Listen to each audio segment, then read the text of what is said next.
Star Salman ఖాన్ది.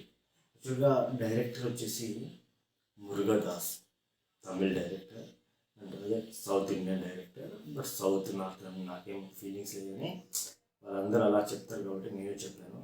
వాళ్ళు ఎందుకు చెప్తారు, నువ్వు ఎందుకు చెప్తున్నావు వాళ్ళ అని అంటే nothing about bro. Tamil director Murugadoss. యాక్చువల్గా సల్మాన్ ఖాన్కి చాలా రోజుల నుంచి పెద్ద హిట్ పడట్లేదు. చాలా చాలా రోజులు అంటే కాదు, చాలా సంవత్సరాల నుంచి, ఒక 4 సంవత్సరాల నుంచి, 5-6 సంవత్సరాల నుంచి తనకు ఒక దంగల్ తర్వాత ఆ రేంజ్ హిట్ ఎక్కడ దొరకదు. వివత్సంగా హైప్ అయిపోయింది. అండ్ మురుగదాస్ గురించి తెలిసిందే, సో డైనమిక్ డైరెక్టర్ తమిళ్లో. కాబట్టి ఈరోజు సికిందర్ ట్రీజర్ ఎలా ఉంది అనేది మనం చూద్దాం. ఓకేనా, ప్లే చేస్తున్నాను నేను.